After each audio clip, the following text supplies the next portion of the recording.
خواتین و حضرات، جناب کونسل جنرل صاحب، آج جب میں گھر سے یہاں آ رہا تھا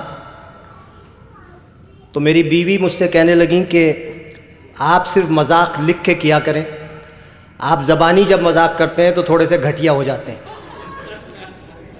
تو میں نے ان سے کہا کہ اگر میں گھٹیا ہو جاتا ہوں تو آپ کے لیے تو خوشی کی بات ہے کہ میرے لیے برائی ہوگی میری۔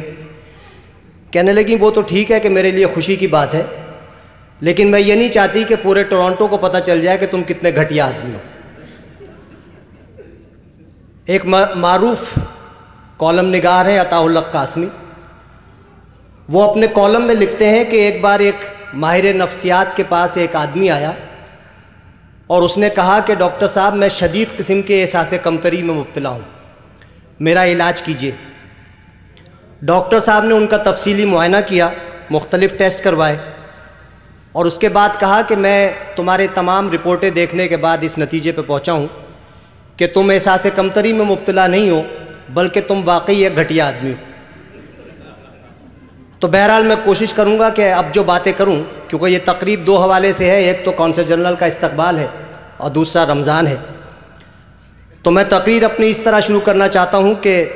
حضرت علی کا قول ہے کہ بولو کہ پہچانے جاؤ، کیونکہ ہر انسان اپنی زبان کے نیچے چھپا ہوا ہے۔ اس قول کو مد نظر رکھتے ہوئے ہم لوگوں سے اکثر یہ کہا جاتا ہے کہ جب ایک کونسل جنرل جاتا ہے تو آپ اس کو نہایت شاندار طریقے سے رخصت کرتے ہیں، پھر جب آتا ہے تو اس کو اسی شاندار طریقے سے ریسیو کرتے ہیں اور پھر اس کی رخصتی کی تیاری کرتے ہیں۔ بہت لوگوں کو یہ اعتراض ہے کہ یہ اصل میں چمچہ گیری کے زمرے میں آتا ہے، اور اکثر لوگ یہ کہتے ہیں کہ یار آپ تو غالب کے بھی بہت قریبی تھے، دوست تھے، اور تصدق کے بھی دوست تھے، اور صاحبزادہ صاحب جو ہیں شاید ان کے بھی دوست ہوں۔ صاحبزادہ صاحب کو میں جانتا نہیں ہوں اور یقینی طور پر ان میں بہت ساری اچھائیاں ہوں گی، مجھے ابھی تک ان میں صرف ایک برائی نظر آئی ہے، اور وہ برائی یہ ہے کہ یہ عامر شمسی کو بچپن سے جانتے ہیں۔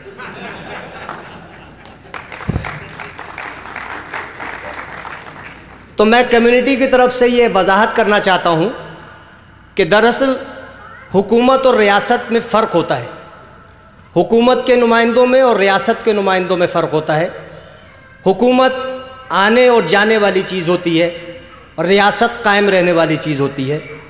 حکومت کا وزیر اگر آج پیپلز پارٹی کی حکومت ہے تو پیپلز پارٹی کا آدمی وزیر ہے، اور کل اگر مسلم لیگ نواز کی حکومت ہے تو اس کا وزیر ہے۔ لیکن جو ریاست کا نمائندہ ہوتا ہے وہ جس طرح ریاست پاکستان قائم رہنے کے لیے بنی ہے، اسی طرح ریاست کے جو نمائندے ہیں، ہائی کمشنرز، کونسل جنرلز، یہ بھی قائم رہنے کے لیے بنے ہیں، اور اسی لیے ہم جانے والے کی بھی عزت کرتے ہیں اور آنے والے کی بھی عزت کرتے ہیں۔ اس میں قطعی طور پہ چمچہ گیری کا عنصر شامل نہیں ہے۔ اگر کوئی اس کو سمجھتا ہے تو وہ بہرحال یہ بات اپنے ذہن سے نکال سکتا ہے۔ جس طرح پاکستان کے جھنڈے کو دیکھ کر، پاکستان انٹرنیشنل کے جہاز کو دیکھ کر آپ کے دل میں عجیب ایک گدگدی سی ہوتی ہے اور ایک گداز سا ہوتا ہے، اسی طرح پاکستان کے حوالے سے جو شخص بھی یہاں آئے وہ مجھے اتنا ہی عزیز ہے، اتنا ہی اچھا لگتا ہے جتنا مجھے پاکستان کا جھنڈا اچھا لگتا ہے، جتنا مجھے پاکستان کا قومی ترانہ اچھا لگتا ہے۔ اور میں یہ سمجھتا ہوں کہ آج تک پاکستان کے جھنڈے سے اچھا فیبرک کوئی ایجاد نہیں ہوا، پاکستان کے قومی ترانے سے اچھی دھن کوئی ایجاد نہیں ہوئی، اور یہی وجہ ہے کہ ہم سب پاکستان سے محبت بھی کرتے ہیں اور وہاں سے آنے والوں کے لیے دید و دل فرش راہ بھی ہوتے ہیں۔ میں بنیادی طور پر زندگی کا مشاہدہ کرنے والا انسان ہوں۔ مجھے چھوٹی چھوٹی چیزوں میں جو اللہ تعالیٰ نے ہمیں دی ہیں بڑے بڑے پیغام نظر آتے ہیں جو کہ اکثر لوگوں کو نظر نہیں آتے۔ میں یہ سمجھتا ہوں کہ زندگی کا راز یہ ہے، زندگی میں آگے جانے کا راز یہ ہے، زندگی میں ترقی کرنے کا راز یہ ہے کہ آپ جتنے بڑے ہوتے جائیں اتنے ہی زمین کی طرف جھکتے چلے جائیں۔ آپ کو جتنا بڑا رتبہ مل جائے آپ اتنے ہی ہمبل ہو جائیں۔ آپ کے سامنے اگر کوئی سوال لے کر آئے تو آپ اس کے سوال کو پورا کریں اور اس کو مناسب طریقے سے جواب دیں۔ انسانی زندگی کے صدقات جو شروع ہوتے ہیں وہ بنیادی طور پر پہلی مسکراہٹ سے شروع ہوتے ہیں۔ آپ جب کسی کو مسکرا کے دیکھتے ہیں تو وہاں سے آپ اپنی زندگی کا صدقہ دینا شروع کرتے ہیں۔ اس کے بعد جب آپ گفتگو کرتے ہیں اور اس کے مسئلے کو سن کے صرف اس کو خندہ پیشانی سے سن لیتے ہیں تو آپ اپنی زندگی کا دوسرا صدقہ دیتے ہیں۔ یہی وجہ ہے کہ اگر آپ غور کریں اور مشاہدہ کریں تو دنیا کے جتنے مذاہب جن میں عبادت زمین پر بیٹھ کر ہوتی ہے وہ ساری قومیں اپنی ماں سے بہت قریب ہوتی ہیں، اور اسی فلسفے پہ زمین کو دھرتی ماں کہا جاتا ہے۔ ہم جب کہتے ہیں کہ پاکستان کو ہم اپنی ماں سمجھیں،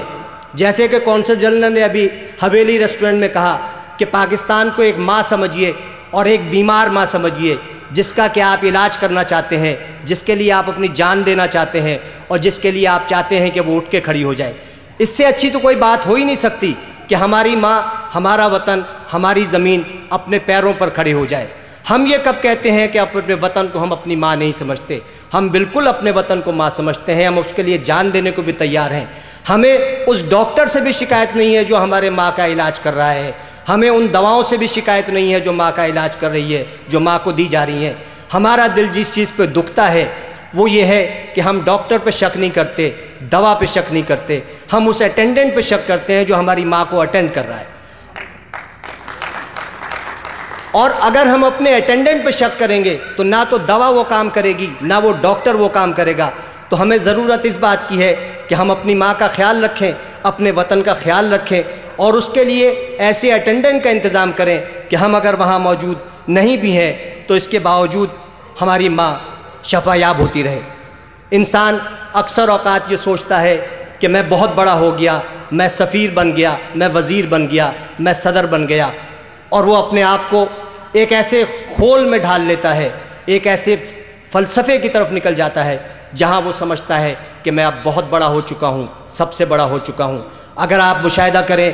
تو آپ 17 رکعت دن میں نماز پڑھتے ہیں، اس میں 86 مرتبہ اللہ اکبر کہتے ہیں، جو اس بات کی نشانی ہے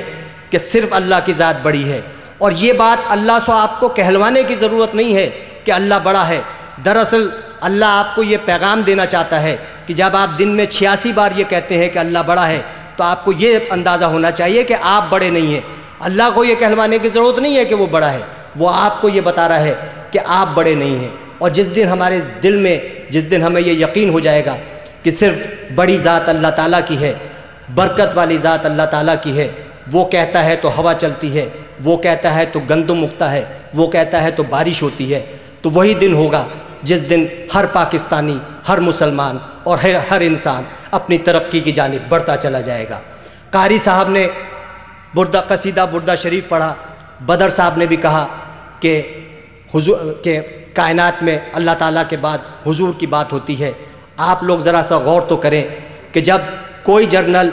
کوئی جرنیل، کوئی فوج کسی ملک کو فتح کرتی ہوئی آگے بڑھتی ہے تو وہ پہلا پیغام جو دیتی ہے وہ یہ ہوتا ہے کہ ہمارا طرز حکومت کیا ہوگا۔ لیکن جن کا قصیدہ بردہ شریف پڑھا گیا ہے، آپ ان کو دیکھیے کہ سن 10 ہجری میں فتح مکہ کے بعد جب وہ مکہ میں داخل ہوئے ہیں تو انہوں نے حکومت کرنے کے اصول نہیں بتائے ہیں، بلکہ انہوں نے معاف کرنے کے اصول بتائے ہیں۔ کہا ہے کہ جو بھاگ رہا ہے اس کو معاف کر دو، جو ہتھیار پھینک رہا ہے اس کو معاف کر دو، جو گھر میں گھس رہا ہے اس کو معاف کر دو، جو دروازہ بند کر رہا ہے اس کو معاف کر دو، اور تو اور جو سب سے بڑے دشمن کے گھر میں پناہ لے لے اس کو معاف کر دو۔ ہم اور آپ ایک ایسے نبی کی امت ہیں جو کہ معاف کرنے کا بہانہ ڈھونڈتی ہے، لیکن کتنے دکھ کی بات ہے کہ وہی قوم سزا دینے کا جواز تلاش کرتی ہے۔ میں شیعہ ہوں، سنی کو مار دوں، سنی شیعہ کو مار دے، قادیانی دوسرے کو مار دے، یہی وہ ساری باتیں ہیں جس میں پاکستانی بھی اور مسلمان بھی پیچھے چلے جاتے ہیں۔ مجھے امید ہے کہ نئے کونسل جنرل ٹورانٹو میں ایک نئے پاکستان کی بنیاد ڈالیں گے، ایسے کام کریں گے جس سے کہ پاکستانیوں کا بھی نام روشن ہو اور پاکستانی دل سے ان کو قریب سمجھیں۔ آخر میں ایک نعت کے صرف 3 اشعار کہنا چاہتا ہوں کہ جتنا دیا سرکار نے مجھ کو اتنی میری اوقات نہیں ہے، یہ تو کرم ہے ان کا ورنہ مجھ میں کوئی بات نہیں ہے، اور منکر ہے جو ان کی عطا کا کوئی اس سے جا کر پوچھے، کون ہے ایسا گھر کے جس میں اس گھر کی خیرات نہیں ہے، اور عشق بتا سے پہلے کیسا مفلس اور نادار تھا میں، نام محمد کے میں قرباں اب ویسے حالات نہیں ہیں۔ اللہ آپ سب کو بہت خوش رکھے، بہت بہت شکریہ۔